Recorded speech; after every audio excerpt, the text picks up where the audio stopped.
The most underrated thing in the world is meditation. You see, whenever you take a decision to meditate and quiet your mind, what you are actually doing, you are going back to the oneness. You are deciding for a certain amount of time to forget everything about who you think you are, and you are going back into who you really are. Let me develop this. Before I actually move forward, I need to explain to you what is the mind, because I just said when you quiet your mind. What is the mind, or where is the mind? The mind is basically the association of every cell in your body. Every single cell, and I am talking about, I think, 51 or 53 trillions of cells that are forming your body are put together in a very specific form to create the human being that you are. Now, where is it? Like I said, the mind is then in every cell. It's not located in the head. It's in every cell of the body. So when you choose to meditate, what you are actually doing is you are having a remote. Let's say this is a remote, and you are hitting pause. You are hitting pause on all the stories that you ever heard ever since you left your mother wombs. You're hitting pause on that. You're hitting pause on all the geographical conflict that are happening in the world. You are hitting pause on your ethnicity. You are hitting pause on how much money you have in your bank account. You are choosing to forget everything. And your goal is to find that moment where nothing else exists but silence. Like nothing else is there. And once you reach that moment, and of course, it's going to require you some practice, right? But trust me, once you reach that moment, even if it's only for a few seconds, what's going to happen after is going to blow your mind. Listen carefully. When you actually forget all those stories, you are going back to your original connection with Source, that which you call God.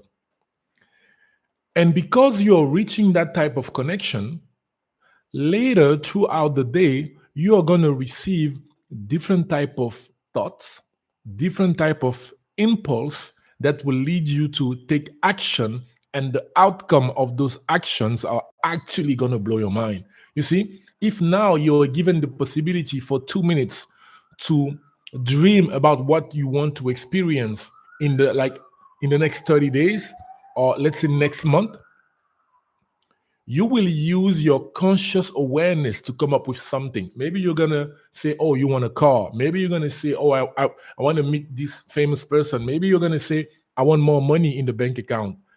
But remember, everything that you want, it is because you think you are gonna feel good. It is because you think you're gonna feel happy. It doesn't matter what it is, what you're actually going after. It is that addictive feeling of feeling good. But you see, since you've been told so many stories ever since you left your mother wombs, since your awareness is nothing else but all the stories that you were exposed to and that you accepted as truth, in your when you go and search for answers by being conscious, you are actually limiting yourself, because in your conscious, you have all those stories that you heard. Therefore, how are you going to be able to really go outside the box in your thinking? I often take this example. If you go back in 1600s, right? And at that moment, you present an iPhone to someone there, what's going to happen? The person is going to freak out. It's going to be like, what is this? You see, in 1600, just the thought of such a thing like an iPhone or a computer was outside of the field of possibility. Are you seeing following? But when you go into the perspective of all that is God, source energy, the there is nothing that is impossible. Yet in 1600s, the idea of an iPhone was impossible. I'm getting there. I'm getting there. I'm making sure that you're getting all the juice, all the sauce before I drop the bomb. So basically, when you are going to quiet your mind, because your higher self, which is inside of you, but also outside of you, your higher self is your soul, which is way, way bigger than just your body, right? It is as big as a football stadium and it is always with you everywhere all the time. Your higher self knows exactly what's going to blow your mind. And when you quiet your mind, when you choose to meditate on a consistent level or consistently, what ends up happening is you are now hitting pause on all those stories and you are giving the will to your higher self like, okay, now can you show me who we really are? That's why meditation is underrated. At the conscious level, you might choose something that you think will make you feel happy. You may ask for the money, you may ask for the car, you may ask for whatever, when in fact, when you give the will to your higher self, what ends up coming is actually way, way, way, way, way, way, way bigger in terms of emotions that you're going to feel than what you would have chose at the conscious level. And that's why meditation is underrated. You see, I am also aware that, 4 or 5 years ago, if someone came and explained all this to me, it wouldn't have necessarily made sense. You see, in order for me to come back to remember that spirituality is the way to go, bro, there were processes, there were steps. It wasn't like I woke up one day and all this made sense. Not at all, right? Like I was hooked into spirituality by very specific things that had nothing to do with spirituality. Do you think if I just woke up one day and someone told me you are God, I would be like, yeah, sure, I am God, and I created all this mess. Get the fuck out of here. No, that's not what I'm doing, right? There's no way that I can be God if my life is actually the way it is. But I had to become aware of all those concepts. I had to become aware of all those universal laws that have been existing like before men even were on earth, right?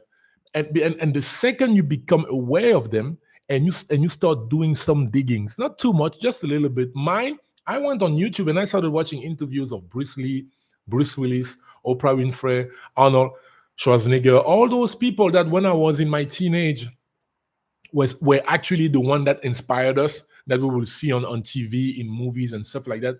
And then I was able to see the red line. They were all talking about believing in yourself. They were all talking about an amazing life force inside of you. And I was like, what? There's a force inside of me?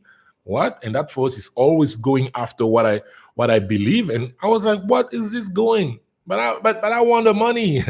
I want the money. So just know that these laws are there and they are smiling at you. They are looking at you like, we just can't wait for you to acknowledge us so that we can show you what you're made of. Those laws are like, you are us. You are us and you can use us whenever. Matter of fact, you've been using us. You just didn't know. Now, are you going to acknowledge us now? Are you going to go by the book? Are you going to do the steps? Because all those laws, they have formula. They literally do, right? For example, the theater of your mind is where everything happens. Something that I swear you are going to see, like this YouTube channel is going to blow. It is going to blow because all the steps that I am applying now, like, let me share this with you. When I'm going to bed now, I see my son super happy, amazed by the result that I achieved. He is like, Dad, you really did that? And I am smiling, smiling. He's like, wow. I go there every time now when I go to bed. Every time. I feel it, I feel it, I feel it, and then I fall asleep. You see? So you have processes, you have very specific steps that you can apply in order to change your life. But you see, that's maybe for you steps ahead. The main thing that I would encourage you to do is, okay, to put meditation in your agenda so you can start doing it every day, 5, 10, 15. I highly recommend 15 minutes, but I would understand if you're about to start and you feel like, bro, 15 minutes, it's a lot. But keep in mind, in a day, you have 1,440 minutes every single day. So if you give 15 minutes to meditation, you still have 1,425 minutes. So it doesn't actually make it doesn't change anything. It's like you didn't even do it. Are you following? But the main thing that I want you to focus on is to write those release letters. That's where you start.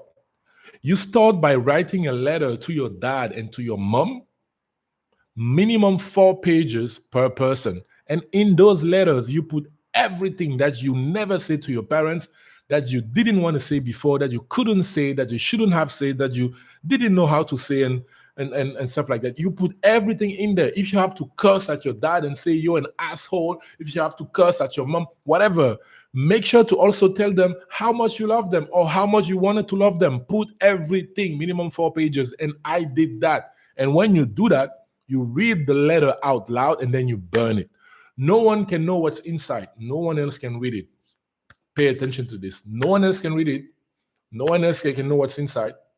You write it, you read it out loud, you burn it. And then every single person that you had sex with, the same. You write a release letter, and in those letters, you make sure that you thank them for all the wisdom that they brought to your life. Because despite whatever one of your ex or ex-husband or wife or did to you, they brought to you some knowledge. They brought to you something that you are now embodying in your life right now. So those letters are going to help you get rid of all the negative energies that has been on you through those emotions that you felt with those people, but also the negative energy that is possibly attached to your bloodline. Okay, so it means not just your parents, your grandparents, your great grandparents, and all that. That's where you start. That's where you start, and I can guarantee you. I mean, we don't have a contract, right? You do that, you're gonna come back and comment and be like, "Oh my God, what just happened is insane." Okay, guys. So thank you. I am happy to be back on the live. I did it every day in October, and the result have been amazing. I have content being published everywhere and every single platform. So if you're a spiritual teacher and you are wondering what you should do, I would say go live every day. You are creating such a pipeline that later your content is just being shared everywhere and you are gaining awareness. Okay, so thank you. And I'm doing another live right after this. Why? Because I'm on fire. Let's go. See you in the next one.